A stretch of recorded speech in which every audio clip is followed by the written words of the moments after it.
Hello everyone. आज हम सीखते हैं त्रिकोणमिति की बेसिक हमको जाननी है। यहीं से शुरुआत करते हैं। बेसिक्स ऑफ ट्रिग्नोमेट्री कहाँ से शुरुआत होती है?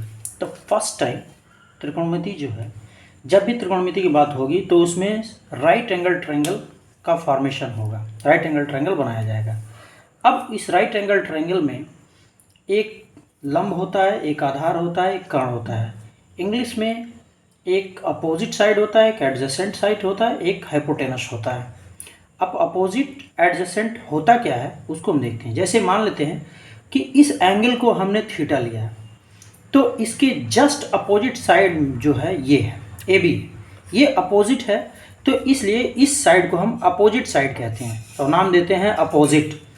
अब इसके बगल में जो साइड होती है उसको हम कहते हैं एडजेसेंट, और इसके अलावा जो बड़ी भुजा होती है, बड़ा साइड्स जो होता है, बिगर साइड, उसको हम हाइपोटेनस नाम देते हैं।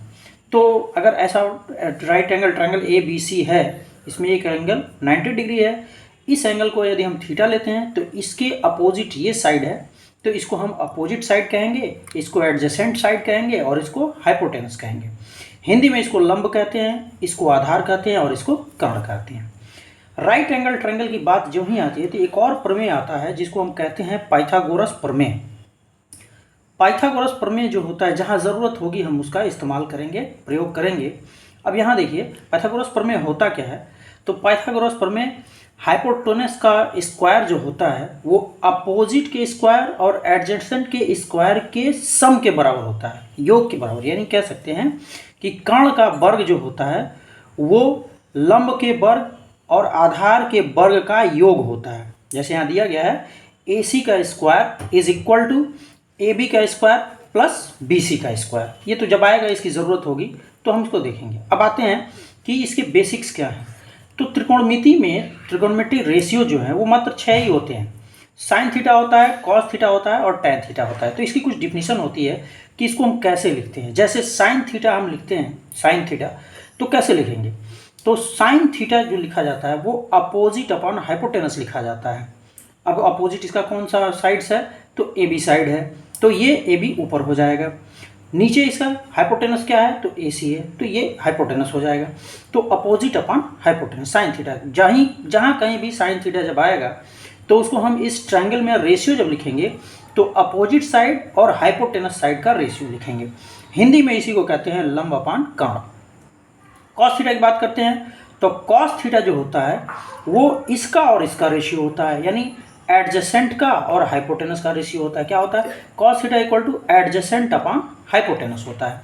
हिंदी में इसको कहते हैं आधार बटा कर्ण। इसी तरह से टैन थीटा की जब बात होगी तो टैन थीटा की वैल्यू क्या होती है? इसको किसके रेशियो के रूप में लिखा जाता है? तो अपोजिट अपॉन एडजेसेंट के रूप में लिखा जाता है। जैसा लिखा गया tan theta equal to opposite upon adjacent. उसी तरह से इसको जरा देखिए, हिंदी में कहते हैं लंब अपान आधार। इसको लंब कहते हैं और इसको आधार कहते हैं। अब जब ये तीनों आपको मिल जाएंगे तो बाकी जो तीन होते हैं cosec theta, sec theta, cot theta, ये इन तीनों के बारी बारी से रेसिप्रोकल होते हैं, यानी कि व्युत्क्रम होते हैं।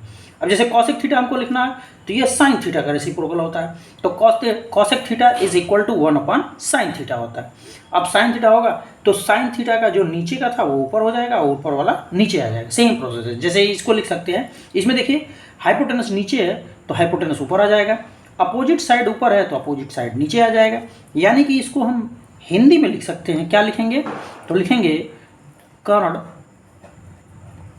अपान लंब। अब आगे देखते हैं सेक थीटा। सेक थीटा जो है वो कॉस थीटा का रेसिप्रोकल होता है, तो sec theta is equal to 1 upon cos theta लिख सकते हैं। अब जब ये लिखेंगे तो इसके जो नीचे का है वो ऊपर चला जाएगा, ऊपर वाला नीचे आ जाएगा। तो क्या होगा? हाइपोटेनस ऊपर चला गया अब, और इसके बाद से ये एडजेसेंट जो है वो नीचे आ गया।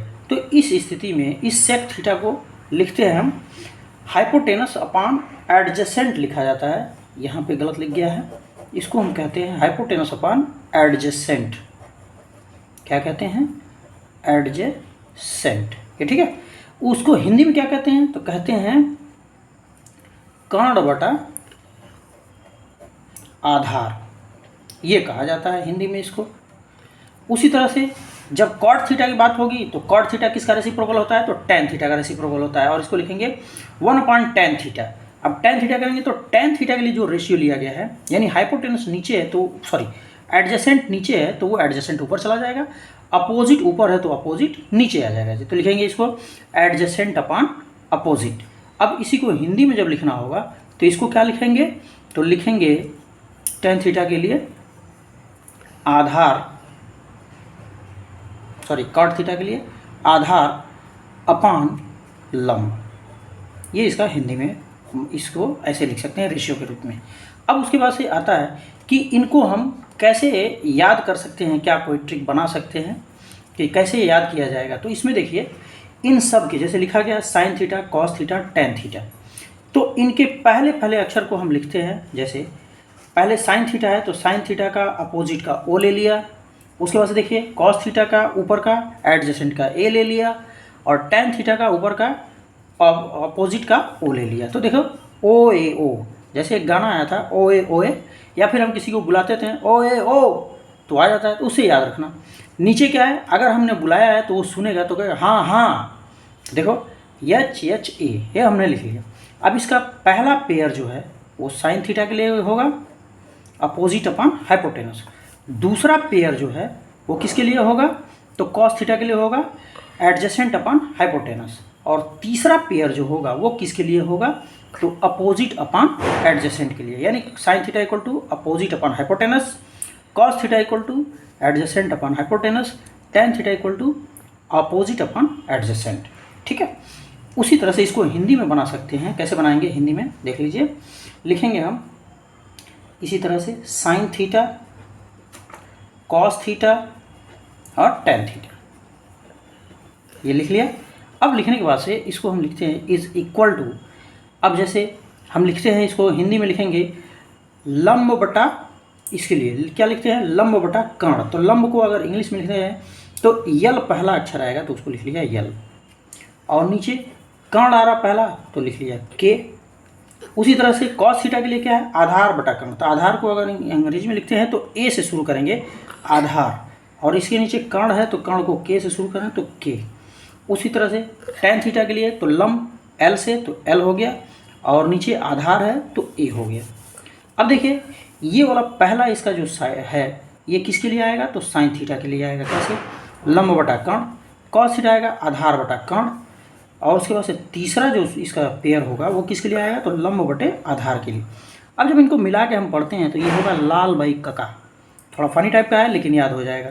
लाल बाई कका, पहला जो है लंब बटा कर्ण, दूसरा आधार बटा कर्ण, तीसरा लंब बटा कर्ण, और ये इनको बारी बारी से हम इनको ऐसे याद कर सकते हैं। अगली वीडियो में हम बताएंगे आपको कि sine theta, cos theta, tan theta की वैल्यू थीटा के डिफरेंट मान के लिए, जैसे 0 डिग्री, 30 डिग्री, 45 डिग्री, 60 डिग्री और 90 डिग्री की वैल्यू हम कैसे निकालते हैं। इसको हम लोग याद कर लेते हैं, लेकिन कैसे निकाला जाता है अगली वीडियो में हम बताएंगे। Thank you.